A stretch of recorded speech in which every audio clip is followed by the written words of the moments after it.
You're listening to Village Connector Radio, part of the Village Connector Media Network. Village Connector brings you news and information that nurtures your mind, your body, and your spirit. We feed the soul of humanity, one listener at a time, by connecting you to resources and people that expand your opportunities to achieve the lifestyle you desire. And now, join us for Village Connector Radio.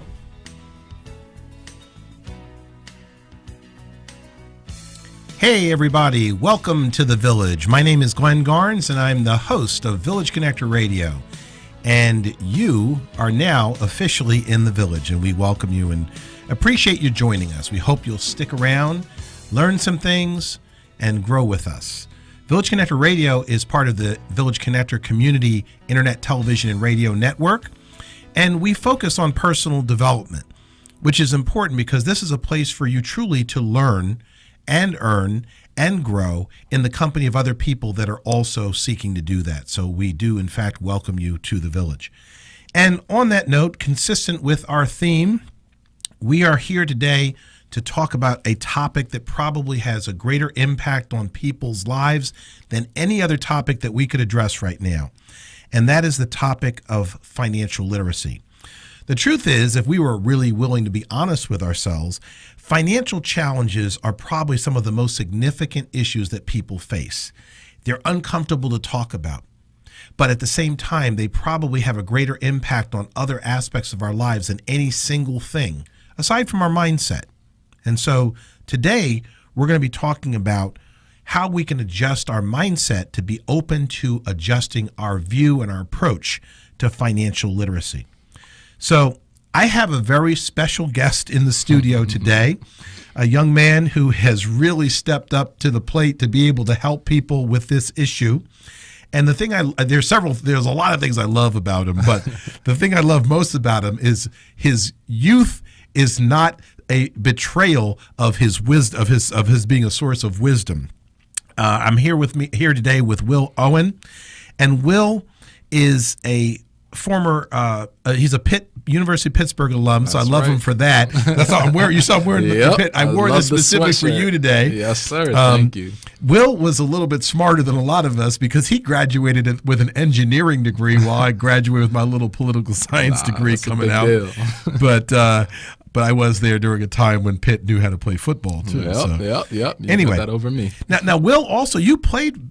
Now we're not going to get into too much detail about this, but I do want people to understand a little bit. You're very diverse in your background. I am. You are an academic. You're someone who comes from academic excellence. You also played basketball at the University of Pittsburgh for a little bit, and just recently, less than like a few days ago, you turned down a contract to play professional basketball in China. I did. And the reason I'm raising that is because the reason for turning that contract down was because you wanted to pursue this project because this had greater significance for you than playing basketball in China. That's correct.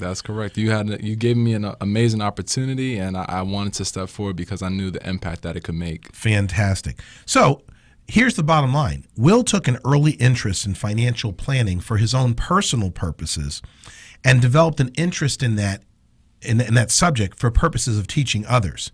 He went on to get his life insurance license and his Series 6 and Series 63 licensing through the SEC for the purpose of being able to perform financial planning services for others. That's correct. Now, you don't do that. You don't do financial planning services. We'll talk about that later. Okay. So I want to welcome Will Owens to Village Connector Radio. Thank you so much, Glenn. I love the introduction. I appreciate it very much. And you were already introduced to the Village on another radio show that we did, the Millennial CEOs. But bottom line is that we welcome you again, and we're going to be welcoming you to a lot of things going on around here. I'm ready.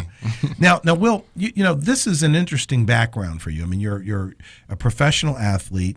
You have a very strong academic background in engineering from a very good engineering school, and you've chosen to move in a direction that really has very little to do with your area of study, engineering. Yes. Although you did work, you worked with PepsiCo as an engineer, yes. And that's where you started to take your money and put it into financial planning vehicles, including insurance products and investment products, et cetera, and did that at a very early age. Yep. So why is this topic so important for you? The topic is so important for me because somebody came up to me, my mentor, Rod Stovall, and started asking me questions. But this was before he even became my mentor. But he was asking me questions, and I could not answer them. But yet I was actually giving my money to a financial planner that promised me all these things. And as I'm going through and getting educated from my mentor on these items that I couldn't answer myself, and yes, somebody would look at me and say, oh, you're very educated, you have an engineering degree. But I say this one thing about being book smart and then practical life application smart. And where I couldn't answer those things, it made me feel a little bit embarrassed. And I wanted to take the time to actually teach others, because if I didn't know it, I figured how many other people didn't know it. And it went closer to home when I actually started talking to my mom about life insurance, and she actually bought a policy from me. And 3 days after that, found out that she has stage 4 liver cancer. Wow. And it was another area I just did not know about. I said, Mom, I know I'm smart now, but and that cancer is a big thing. Well, how many stages are there? And she said, there's 4.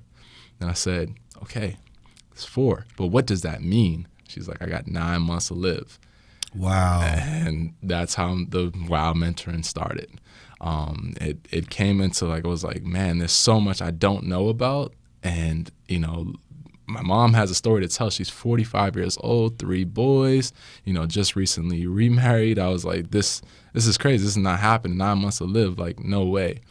And at that time, I actually had lost my job due to excelling too fast. I didn't think that was possible, but as it hit, I realized it was. And I was sitting down at the table for a real estate deal to buy a property down in Atlanta, Georgia, and then I lost that. It fell through at the table because my neighbors weren't paying their bills. I didn't know any of this stuff. And with me, I call that my Job moment from the Bible. I'm really faith-based, and I love God. So knowing that just all fall apart at the same exact time, I was like stepping into my purpose. And, going back home, I moved from Atlanta down to Maryland to just be with my mother in those moments and understand who she was and that she had a story, that she needed goals and dreams. And I said, if this can happen to me, who else can it happen to? And that's how Wow Mentoring started. Now you also talked with me about your mentor, Mr. Stovall, and he actually challenged you, yes, not just to learn this stuff for your own purposes, but to teach others. That's correct. And so we're going to talk a little bit about what you're doing here, and that you have this GoFundMe campaign where you're inviting other people to support your effort to do this, which I think is fantastic. Thank you. Especially for the reasons you've chosen, and we're going to talk about those as well. But before we do, let's, I believe, and this is just from my own personal experience, that most people don't take financial literacy more seriously because they don't really understand all the different places that understanding finances shows up in their life. They don't understand, for example, how something as simple as how their credit score affects all aspects of their life, not just what they pay on credit cards. That's right. Talk a little bit about that for me. I mean, you were telling me, for example, employers use credit score to make decisions on who to hire. Talk a little bit about that. On the employer aspect, it's what we were talking about before. Knowing how to manage your finances. If you know how to manage your finances and pay them on time, that says a lot about your character. Character development is very, very key. So if you pay something on time that you borrowed from somebody else, then that they show that you care about other people's things. If you're paying it on time, that shows that you could show up show up to work on time and not late. If you take it serious, if you're managing your affairs seriously, then you're going to manage their affairs seriously. That's a great point. And so, when an employer pulls your credit rating and sees that you're not managing your own life, they figure, how can you possibly be responsible for my stuff when you can't take care of your own stuff? That's correct. Great. Now, your credit rating also affects the rate at which you are able to purchase the insurance. I mean, the cost that you expend to purchase insurance, everything from life insurance to auto insurance to any type of insurance, because insurers see you as a greater risk if you have financial problems. It's that risk. You know, if you're lending out money to somebody or giving money to anybody, you want to be protected against the risk. And if the creditors or whoever's lending you money or insurance rates, you're a high risk, you're a greater liability. They're trying to minimize the liability. Now, obviously, it makes sense that if you're not taking care of financial literacy the way you should, that borrowing money is going to cost you more. Yes. You pay higher credit card rates. If you borrow money to buy a house, you're going to get a higher rate on that house. And if you have to pay more on your mortgage loan on your house, that's going to also limit the kind of house and the size of house and where that neighborhood that you can live in is going to be, because your options are limited because of the amount of money that it's going to cost you to acquire the house. That is so true. So when we look at those issues, financial literacy isn't a luxury. It isn't something to do if you get around to it. It's something that you ought to make a priority, because making it a priority would help you to enhance all other aspects of your life. Think about how many people are in their homes, mother, father, family, fighting over money. Yes. You know? And with my mother passing away 8 months ago, it definitely caused a rift in my family. And I think if life insurance wasn't there to help ease the burden and put us in a greater financial state, we would have had to handle all those bills and dealing with grief, stress, and loss of a loved one all at the same time. That hurts. It hurts. All right, so if that's not enough reason for people to focus on getting their financial house in order, I don't know that anyone can help you. You know, it seems to me that if that's one simple thing, because the other thing you showed me, Will, was that the process of getting your financial house in order, understanding some simple financial literacy principles and how quickly it can turn your financial picture around. Because this isn't like this isn't a 10-year process here. It's fast. There's a few simple things that you showed me that if somebody took action on them today, they could start seeing results in less than 90 days. Less than 90 days, yeah. And 30, so, actually, 2 paychecks. and that's kind of the point, is that if people knew that, they'd probably be more inclined to deal with it, tackle it, and address it. That's correct. And so that's why I asked you to come in today. That's why I asked you to share this project that you're working on in the Village Connector community and actually become part of the Village Connector community for the purpose of doing this. Thank you. So what you're looking to do is to create an online course that you're using to educate people on simple, basic financial literacy principles. Basic financial literacy principles. It's not as hard as what we think it is, and it's really the basics of like math and 1 + 1, and then just knowing what right questions to answer. Sometimes we don't know the question to ask, so that's what sets us in the negative sense. But on the positive thing, I want to empower people to take control of their own financial situation, so that when they go to sit down with a financial advisor or go to sit down with a financial planner, they have something to bring to the table as well, and they're not going to get duped. They know how to manage their finances, and they're just looking to better themselves in the future. Well, you know, there's a company that used to sell men's clothing that said an educated consumer is our best customer. And in this context, working with a financial planner who doesn't have to take you back to school to understand what they're trying to do for you puts you at an advantage and puts them at an advantage in being able to give you quality service. Correct. Because more time can be devoted to doing it rather than explaining to you what should be done. That's so true. So this is great. This is good stuff. I really appreciate the value of what you're bringing to the table. So this is, when we say an online course, you're looking to build a website that has an online learning center where people can go and log in with a membership password, username and password, and be able to access video training, downloadable documents, and other resources that help to guide them step by step through the literacy process so that they can improve their financial acumen and then start benefiting from being in a better financial position than what they currently find themselves in. You've got it. Now, you haven't established pricing. But you did say that you have a desire to price this at a price point that will make it affordable for anyone. That's correct. And even though you haven't said what the price is going to be, I know it's going to be less than $100. Yep. And most people will save that just in their insurance premiums that they get a discount on if they just turn themselves around from being, upside down. I mean, most people have moved from living paycheck to paycheck to living direct deposit to direct deposit, and that's not evolution. That's just a matter of the new vehicle by which you get paid. But that's so true. Either way, if you can put people in a position to change that and start making more than they spend. Yes. Having more, most of us are guilty of having more. Less paycheck at the end of the month than bills. Yep. If we can flip that scenario so that you now have funds that you can save. Yep. The bottom line is that you can turn your financial fortunes around in a hurry. Yes. So we know the product is going to be affordable for anyone that's taking themselves seriously. Most of the people that will get into this course will be paying less than what they spent at Starbucks for the last month.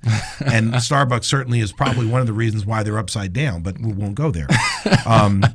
Nothing against Starbucks, but if you're paying your mortgage late, Starbucks should not be your priority. It's all about prioritization. Exactly. So one of the things that I really loved was you were telling me about your desire to get younger people educated earlier in life, just like you were. Yes. You had the benefit and the foresight to see the value of starting to save early. You then had a mentor who emerged and became prominent in your life on financial literacy principles and financial planning principles. Yes. And you want to be able to extend what he did for you, what Mr. Stovall did for you, yes. to the masses. And that was your purpose with this course, as I understand it. That is correct. I just want to give back to those who gave to me and always pass it forward. In the community, I was, financially savvy, but there was still so much stuff that I want to learn, and that goes in tune with life. There's so much that we may know already, but there's still a lot that we just don't know about. And I want the kids who are in the environment of learning information to foster that and continuously grow it. And on that note, this is going to be an evolving course. That's correct. I think if I understand what you told me when we were preparing to have you come in, that you're looking to you're a student of that. You're obviously very experienced expert with the subject matter. You're licensed to do this. Yes. But you also are continuing your education so that you, as time goes on, are bringing more and more to the table for the people that plug into your network, your financial literacy network. It's an honest passion of mine. And, when I went to a Robert Kiyosaki event and just knowing oh man, somebody else thinks like me. What else do you know? And it was just exciting for me to be around other individuals who were financially savvy and willing to give back. So that's what I want to do as well. Well, that's fantastic, and that's important because people, circumstances change, opportunities change, and what you're saying is that this course is going to evolve and grow with the new information as it comes out, and you're going to basically be keeping people on the cutting edge of what it means to be financially literate. That's right. Now, you're doing this in the form of a GoFundMe campaign, which means that you are seeking to involve others in the community in raising the revenue that you need the funding that you need to build the website, use the recording studio to create the content, correct, and then get the word out to basically market this and get the word out so more and more people can take advantage of it. But you also have a very important component to this that I think was the reason I wanted to help because you're actually going to be making the membership to the Basic Financial Literacy Program available at no cost. No cost. To high school students. That's important. 9th, 10th, 11th, and 12th grade students will get access to what you're teaching and what you're learning, what you have learned, what you will learn in the future at no cost. Is that right? That's 100% right. That is fantastic. And, when you think about it, most high school students, they graduate from high school, they go on to college, they're living in a relatively artificial environment, not really emulating the real world. They're in a dorm where room and board is paid for. Yep. And the first real exposure that they have to anything that requires them to have anything related to financial literacy is when they graduate, Yep. They have to get a job, get an apartment, and they don't know anything about how to manage money. They haven't had to manage money up to that point because their money that they earned when they were in college, they could spend on whatever because room and board was already paid for. Yep. you know? Yep. So aside from having a few nickels here and there to be able to do laundry, they really didn't have any real need to budget and to plan what they're doing with their money. That's so true. So starting them at the age of 14, ninth grade, helping them to understand more about financial literacy at that early point in time, you could put them in a position where if they follow the things that you're going to teach, by the time they graduate for high school, they may be paying for college with savings rather than loans and grants and whatever else is out there that they're trying to acquire. And that's beautiful. I really think that that is a very meaningful way for us to impact the next generation. And I know you had it in your heart to do that. Yes. My mother impacted me, and I just want to pay it back to the younger generation that's coming behind me. Well, that is fantastic. So you've got this GoFundMe campaign going, and your goal is to raise how much? $30,000. Okay, and that's going to be the need. That's what you're needing to create the learning center, to get the studio time, to put it all together, to market the program. So you've already met with the folks that are going to help you to put this together. You know exactly what it's going to take. Yes. And you're inviting the rest of the community to be part of this because you feel that a community effort. Literally, I think the way you described it was you came to the village because it takes a village. Yep, you got it. And so your goal is to give others an opportunity to share in the value that's going to be delivered through this program by just giving a few bucks themselves. That's correct. And there's going to be a number of different ways that people can find out what their contribution gets them, and of course what it'll do for others, the way you've described here. And they can go to your GoFundMe campaign page to do that. Yes, they can. Now, do you have the URL that they, or the domain name that they can go to access your GoFundMe campaign page? I do, and it's going to be willjowens.com, willjowens.com.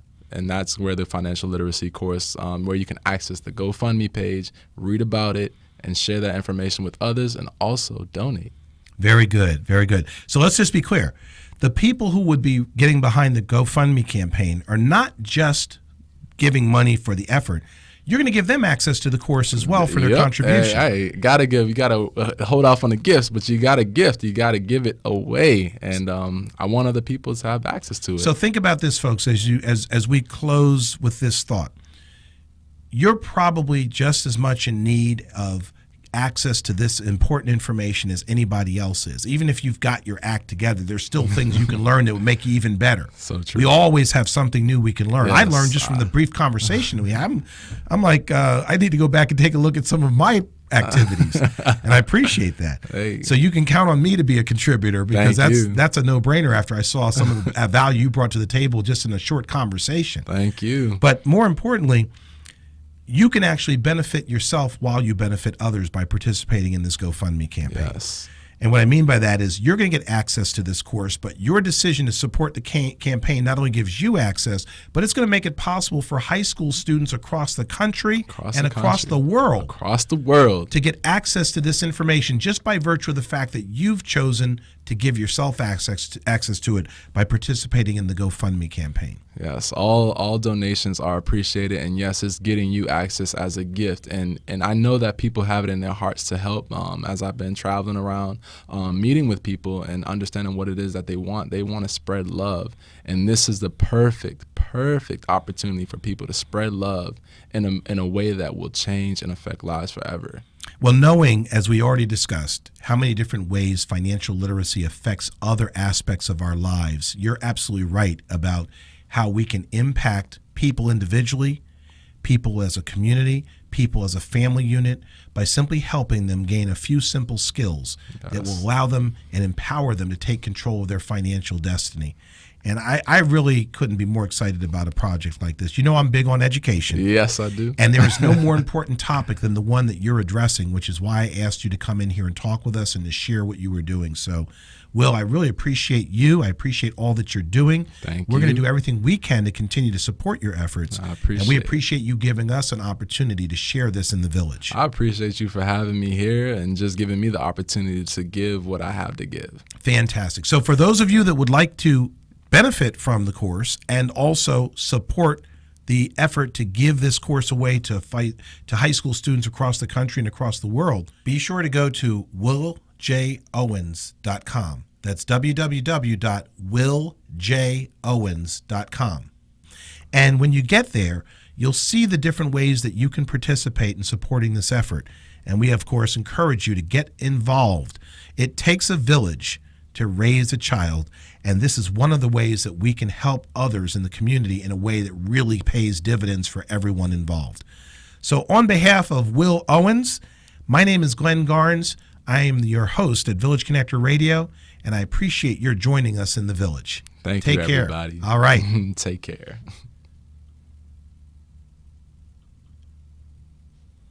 This radio program is a copyrighted production of Village Connector Media. If you wish to share it, please feel free to do so. But if you wish to reproduce it, please ask. We'll probably say yes. Visit our website at www.villageconnector.com to find other ways you can stay plugged in to resources that keep you growing. Thank you for listening to Village Connector Radio.